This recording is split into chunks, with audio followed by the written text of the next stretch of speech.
रावण दहन, एक प्रतीक की पुनर्व्याख्या। भगवान राम ने रावण के समस्त पापों का न्याय करते हुए उसके बंधु बांधवों का वध किया और अंततः स्वयं रावण का वध कर उसे मोक्ष प्रदान किया। रावण का अंत समस्त दुराचारियों के लिए एक महत्वपूर्ण सबक के रूप में रामायण में अंकित है। भगवान राम ने रावण को उसके कर्मों का संपूर्ण फल दिया और उसके प्रायश्चित का माध्यम बने। लेकिन इसके बावजूद मध्यकालीन भारत में हिंदू समाज को जागृत करने के उद्देश्य से रावण दहन की परंपरा शुरू हुई, जो आज भी चली आ रही है। यह आम धारणा है कि रावण दहन की परंपरा सदियों पुरानी है, परंतु ऐतिहासिक रूप से यह मात्र 500 से 600 वर्षों से प्रचलित है। मध्यकालीन भारत वह समय था जब मुस्लिम आक्रमणकारियों का शासन था और हिंदू समाज में विभाजन की स्थिति थी। इसी दौर में मुगल सम्राट अकबर के समय में तुलसीदास ने रामचरितमानस की रचना की, जिसने भगवान राम को जन जन तक पहुंचाया। इससे पहले संस्कृत में लिखी वाल्मीकि रामायण सिर्फ विद्वानों के बीच सीमित थी।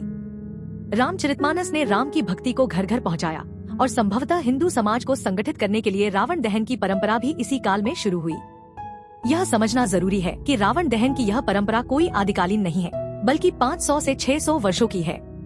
कुछ परंपराएं धीरे धीरे हमारी संस्कृति का हिस्सा बन जाती हैं और भविष्य की पीढ़ियां यह मानने लगती हैं कि ये अनादिकाल से चली आ रही हैं। इसका एक और उदाहरण गणेश उत्सव है। अधिकतर लोग यह मानते हैं कि गणेश विसर्जन सदियों पुरानी परंपरा है, लेकिन आज जिस रूप में हम सार्वजनिक गणेश उत्सव मनाते हैं, वह परंपरा 1893 ईस्वी में लोकमान्य बाल गंगाधर तिलक द्वारा शुरू की गई थी। इसका उद्देश्य ब्रिटिश शासन के खिलाफ हिंदू समाज को संगठित करना था और तब से गणेश विसर्जन की यह परंपरा हर साल चलती आ रही है।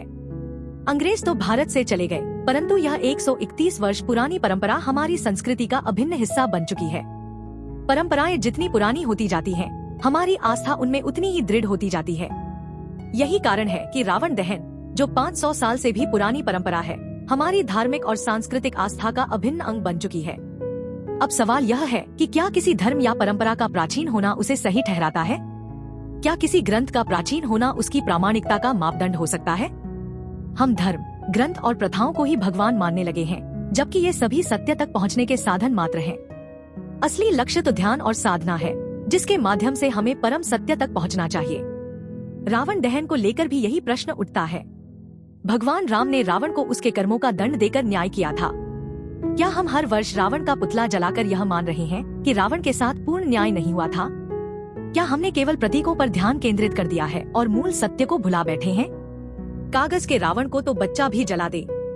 रावण तो आज भी समाज में खुले घूमते हैं और कुछ तो बाहुबली नेता भी बन जाते हैं। उनका दहन कोई नहीं करता, केवल एक बेजुबान कागज के पुतले में पटाखे भरकर आग लगाकर सभी शेर बनते हैं।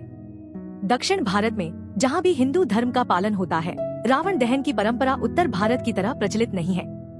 यह दर्शाता है कि परंपराएं केवल क्षेत्रीय संदर्भों में विकसित होती हैं और हर जगह समान नहीं होती। रावण केवल एक प्रतीक था और राम ने रावण को मारकर उसके ज्ञान का भी सम्मान किया।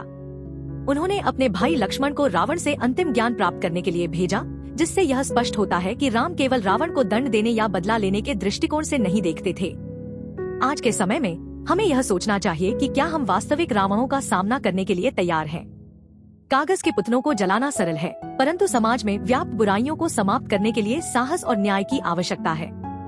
हर वर्ष विजयदशमी पर रावण के पुतले जलाकर हम प्रदूषण को भी बढ़ावा देते हैं, जो आज के पर्यावरणीय संकट के मद्देनजर गंभीर मुद्दा है।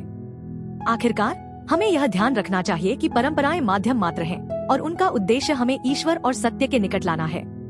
हमें परंपराओं का पालन करते हुए यह समझना चाहिए कि क्या वे वास्तव में हमें उस परम सत्य तक पहुंचा रही हैं या केवल एक अनुष्ठान बनकर रह गई है। दशहरे पर जो लोग राम भक्त रावण को जलाते हैं, वही महाशिवरात्रि पर शिव भक्त बनकर रावण द्वारा रचित शिव तांडव स्तोत्र पर झूमते भी हैं। इस तथ्य पर थोड़ा विचार करिएगा। मेरा उद्देश्य रावण दहन को बंद कराना नहीं है, किंतु यह अवश्य है कि आप यह सोचें कि इस प्रथा में क्या कोई ऐसी विशेष बात है जो हमें भगवान के निकट ले जा रही हो।